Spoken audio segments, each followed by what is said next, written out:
My father worked on the railways. My mother came from a poor farming family. I was their only child. We had a typical flat in working-class Hamburg. Factories were all around us, smoke and noise. The banging and grinding filled the air throughout the day. But it was music to our ears, the music of life itself.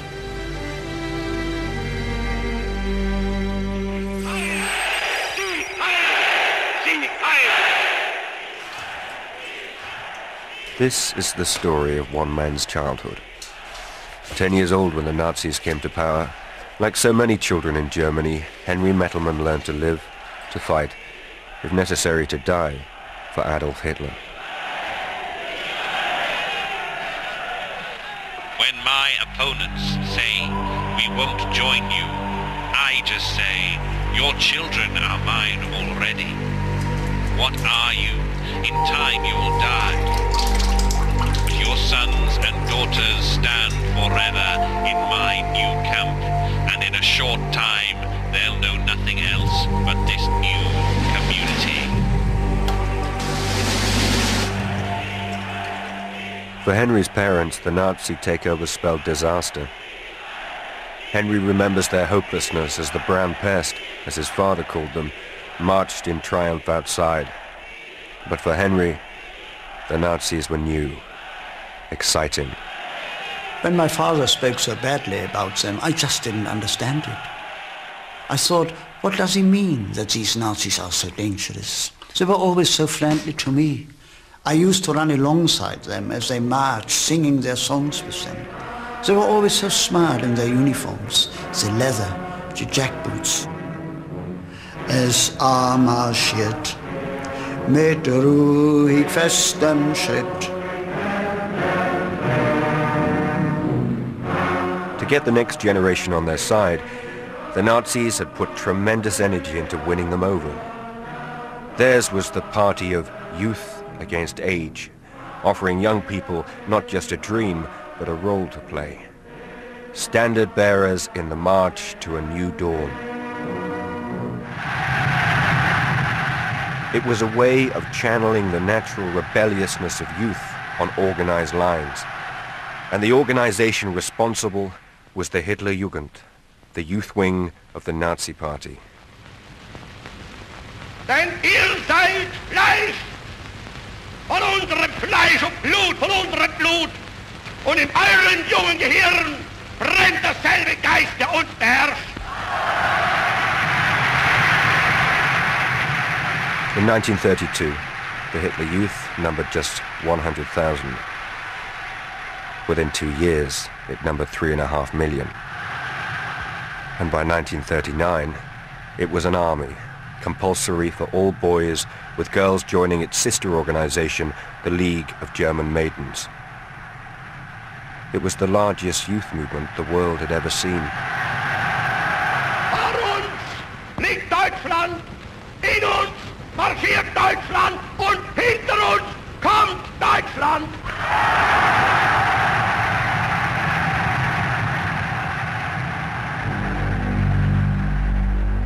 Henry's first contact with the Hitler Youth came in the summer of '33. Like many of his friends, he'd joined a youth club, the Church Scouts.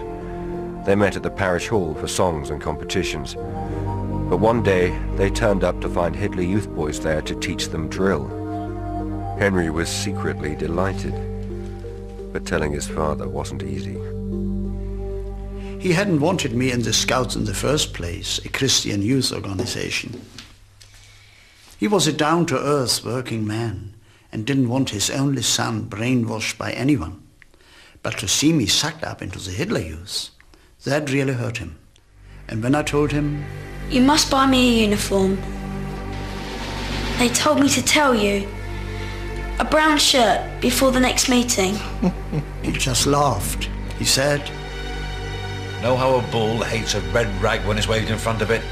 Well, that's what a brown rag does to me. I will never waste good money on a brown shirt for my boy." So what do I tell them? Tell them. Tell them on my pay If I spend my money on a brown shirt, then we don't eat. They'll just have to accept that.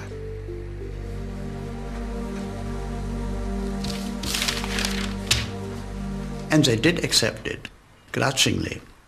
But at the next Hitler Youth meeting, they made me step forward, and I was given a parcel, which I was not to open, but to take home and hand to my parents. Fritz, look.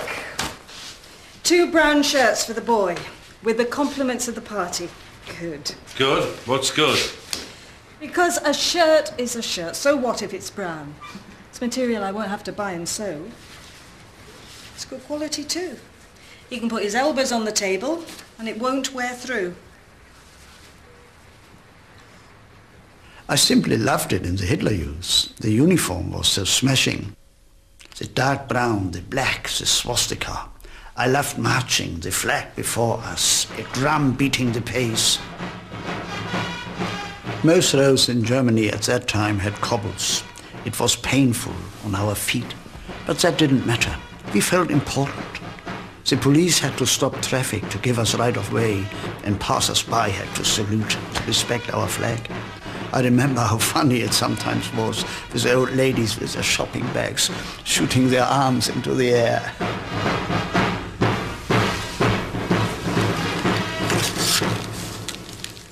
As with many German children, the Hitler Youth became the single most important influence in Henry's life. His group met after school and all day Saturday. Plenty of sport, with the emphasis on teamwork. And training in useful skills. Signaling, fixing bikes, collecting waste and scrap metal. But the most important lesson was in Nazi theory. Learning to love Hitler. It was as if we had created our own atmosphere, the atmosphere of the young, the coming German generation. After all, as the Führer had written, Germany's future belonged to its youth. I told father that. He replied somewhat crushingly, "That's like saying the grass is green." As his father knew, Henry was being indoctrinated, his head filled with propaganda, Nazi lies, or half-truths endlessly repeated. For adults, spotting propaganda was hard enough. For the young, it was almost impossible. I remember one day I came home from school and said to my mother, "You know, Mama, I don't think it's right that Dr. Bergman touches me anymore." Dr. Bergman was our family doctor. Of course, straight away my mother jumped to the wrong conclusion. What did he do? Oh no, he treated me well. He's a very kind man. Well, what then? It's just, I don't think it's right that a German boy should be touched by a Jew. She was horrified that I should say such a stupid, wicked thing. In my defense, I explained how that very day a man in a brown uniform had told our class in school how we should keep the race pure, and how he'd been very proud of me because I had said, "I know, why don't we throw all the Jews out of Germany?" Like this was some brilliant solution to Germany's problems. But my mother wasn't impressed. All she wanted to know was... Dr. Bergman, did you mention Dr. Bergman to this man that he touched you? Yes, Mama. But I did say I didn't think Dr. Bergman was a bad man. Oh my God. "Oh my God." That's all she said. This story, so typical in Nazi Germany, shows how easily young minds took on board dangerous ideas. Schools have been Nazified, anti-Nazi teachers sacked, textbooks rewritten. Nazi race science was taught in the classroom. Jewish students had separate desks, then separate schools. By 42 they could get no formal education at all. Meanwhile, children like Henry were being taught how to spot the Jewish enemy. They told me that because of the German blood in my veins, I was a superior human being. I never dreamt of asking what German blood really was. Kann jeder tun und lassen, was will. Old history textbooks were destroyed. Those that replaced them taught children the Nazi version of Germany's past and future. We learned about Lebensraum, living space, how glorious it would be to fight Poland and Russia, to conquer land for Germany. We learned about battles and wars and kings, how if we stuck together and weren't stabbed in the back like last time, we could not lose. Deutschland, Deutschland, über alles. Germany above everything. And I lapped it all up. It just upset me that my father was so scornful. Balderdash. But what was I to do? Was I to say to my teachers, it's all balderdash? I shouldn't believe what they're teaching me at school. Is that what you're saying? Not to believe my teachers? All right, young man. Some of the things they teach you, believe. This pencil, when I drop it. The Nazis cannot change gravity. But just use your head. If it sounds like opinion, say to yourself, whose opinion is it? 2 + 2 = 4. That's fine. That's all right. But even 2 + 2 could brainwash. Maths books taught Engels by plotting the paths of falling bombs. Adding sums meant working out the money saved if Germany got rid of its invalids. For me, it was all very confusing. Everything I heard at home was the opposite of what they taught me at school and in the Hitler Youth. And it bothered me a great deal. I wanted my loved ones to be right, but I also loved Germany, my fatherland. And I firmly believed that our Führer was giving us back our dignity. I used to get so angry. All right. I'll tell them tomorrow. They're just teaching us lies. No, Henry. Promise me, Younger, you will never repeat what we say to you outside these 4 walls. Do you promise? Of course, I kept my promise, but I'll never forget their terror, the power I had just as a child. If I had let slip all my father told me, who knows, late at night, the knock on the door, arrest by the Gestapo. We were encouraged in our Hitler Youth meetings to tell tales if we ever heard grown-ups talk against Hitler, against the regime. And there were children so passionately Nazi, they turned in their own parents. How can you explain that? Only that Hitler grabbed us so young, and he never let go.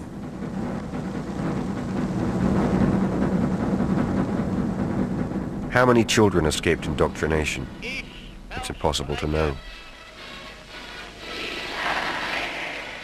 As 10 years of Nazi rule passed by, the Hitler Youth lost its appeal as something exciting. It was now compulsory, backed up by Gestapo laws and busybody Hitler Youth patrols.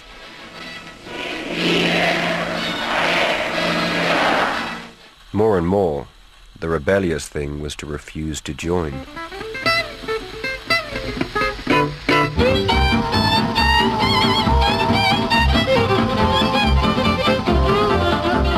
These photographs are the only surviving pictures of German youth gangs in the early 1940s.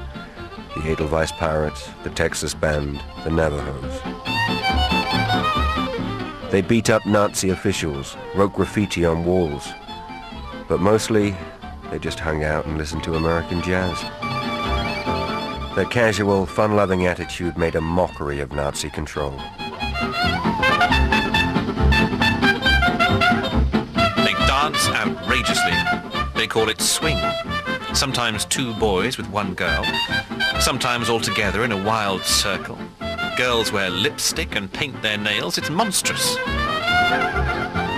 I remember one time when a group of jazzers had gathered on the pier to play Louis Armstrong, Duke Ellington, not disturbing anyone. but Jass was un-German.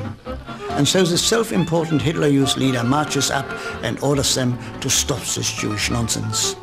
But the Jasses stripped his clothes off, stuffed the most disgusting things into his mouth, I will not say what, and they chucked him in the river by this huge outflow. The whole thing took no more than a few minutes. The government hit back. Curfews were ordered to stop young people visiting bars after 9 o'clock. Hanging round and smoking in public were banned. Forced labor for those that broke the rules, or death. This photo shows the fate of 12 young Edelweiss pirates caught in Cologne in '44.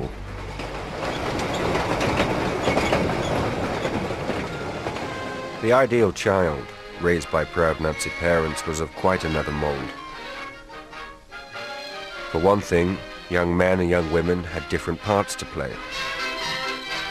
As a leader of the Girls' League put it, men and women, boys and girls, must carry out their duty according to their station.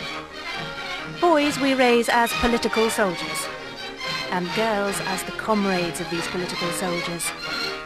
We teach them to be wives and mothers, and to breed the next generation. That's all.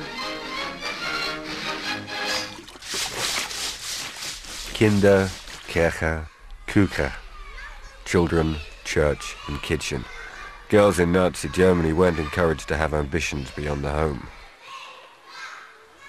In the Girls' League, they learned cooking, making beds, childcare. Their clothes and hair copied old peasant styles. No cigarettes, no makeup. A perm could be punished by shaving the head. Boys, meanwhile, were being bred for war. These scenes record life on a typical Hitler Youth summer camp. The camps were the high point of the Hitler Youth calendar, and they were much loved. They gave poor children the chance of a holiday, sometimes for the first time. They mixed rich and poor together. They introduced city kids to the countryside. But their main function was basic military training. We learned how to throw hand grenades, how to dig trenches. Then they take us on long, hard marches to toughen us up. If anyone fell, they'd shout till they wobbled onto their feet again. They would divide us into two groups, the blues and the reds. One group to defend a position, the other to attack it.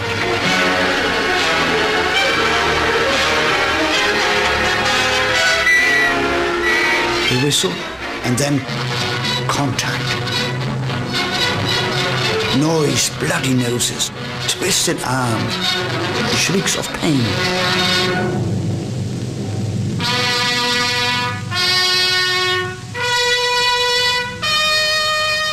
In the beginning I hated it all, but I got used to it. And I think what it did was it developed the aggression we would all need to help Germany fight a war.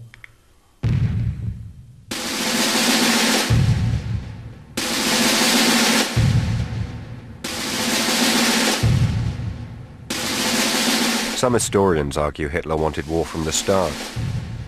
The way he delighted Germans by snubbing the Treaty of Versailles, rearming and reclaiming peacefully land lost to Germany in 1919.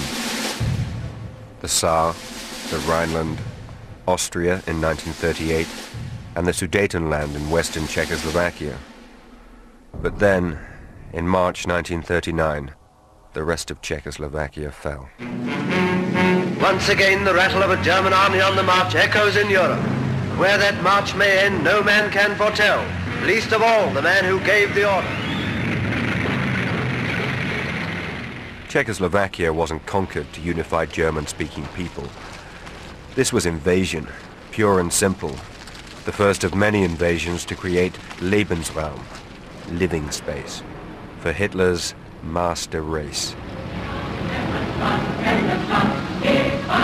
And suddenly the purpose of all that youth indoctrination was clear. In just 6 years, Hitler had turned boys like Henry into soldiers strong enough and committed enough to wage a war of aggression.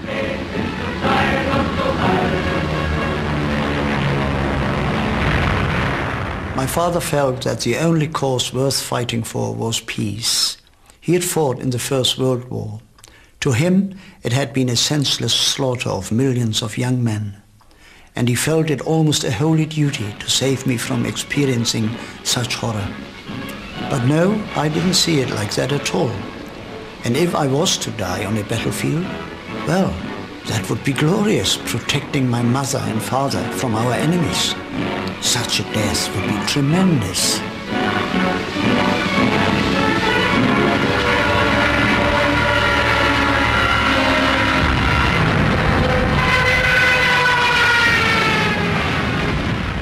September 1939, Poland. German aggression kickstarts the Second World War.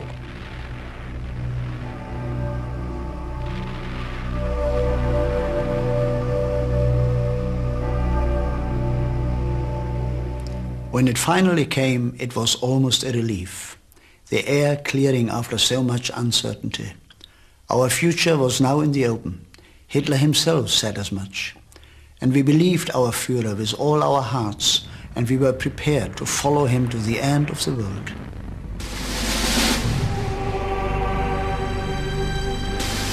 Henry Mettelmann himself was drafted in 1941. Few in his company of 200 men were over 20 years old, and all were ex-Hitler youth. They saw their journey east as a great adventure.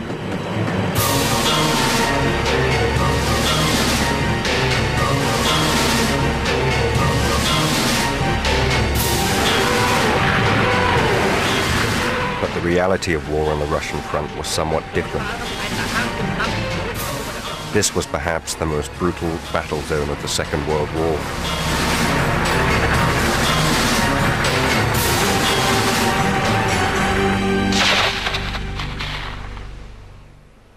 Nine out of every 10 German casualties fell here.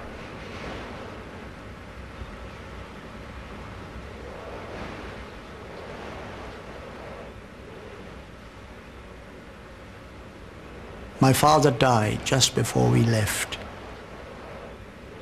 On his deathbed he told me, "Remember, the enemy soldiers you'll be fighting will be just working men like you.